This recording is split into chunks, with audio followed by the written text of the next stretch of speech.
Remember the good old days of Super Mario when we would collect the Power Stars and travel across the entire universe?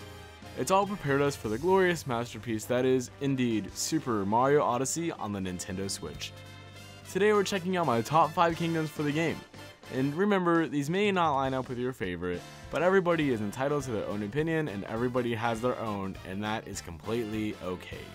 So anyway, here we go!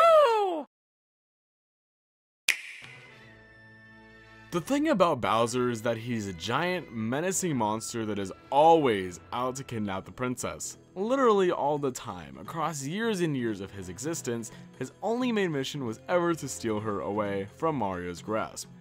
He seems to have his time pretty occupied as it is, yeah? I mean, come on. My question is, how does such a beast have the time to also create such elaborate castles for himself?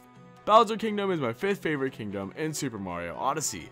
It has a very Japanese-esque vibe featuring tons of temple-like structures that surround you. I feel very at home when I'm in this kingdom, which is kind of ironic because I've never been to any place that resembles this in the slightest at all. I just really like it. I really love the colors in the sky and the enemies found around you. The secret levels are a challenge, but snatching each of those power moons makes it beyond worth it for me.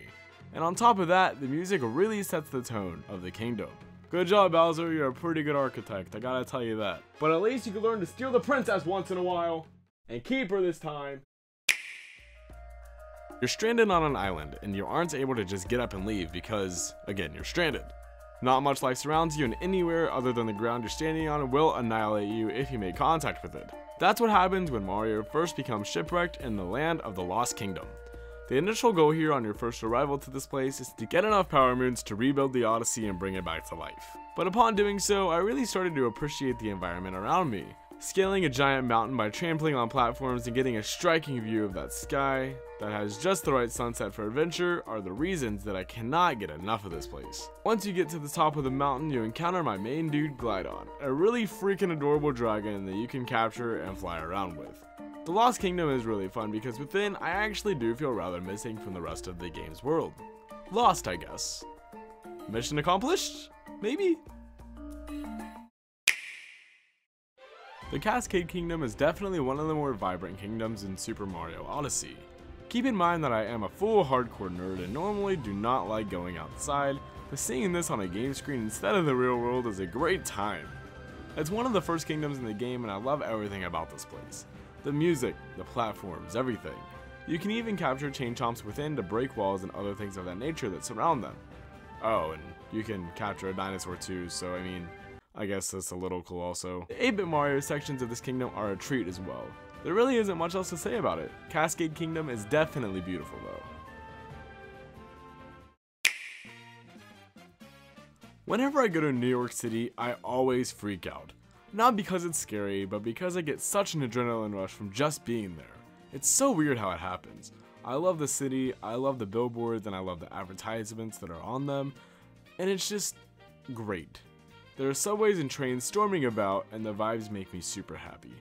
Whenever Nintendo debuted the game with a full trailer in 2017, they showcased what would soon after normally be compared to New York City, the Metro Kingdom. This is basically Donkey Kong's territory, as red girders are suspended all over the place with street names like Cranky Avenue, Dixie Street, and with a shop named Diddy's Mart, with the city itself being called New Donk City.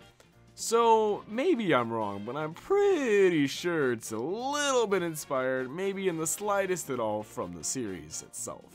The city is ran by Mayor Pauline from the original DK Classic, and the city itself is a fun time. Riding scooters around or jumping on taxis or jumping rope in the park creates a really fun experience within. And dang, this view.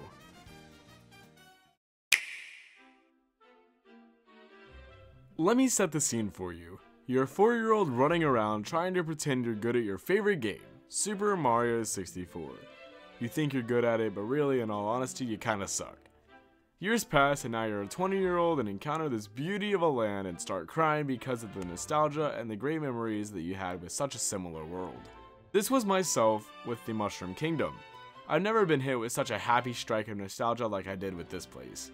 It's basically a replica of the castle area of Super Mario 64, just a little more modern, happier, and more full of life. There's so many great things about the Mushroom Kingdom that I really can't explain all of it. There's a giant garden back behind the castle, and you can jump on top of the castle itself to find Yoshi just like the original game, and this time you can capture him.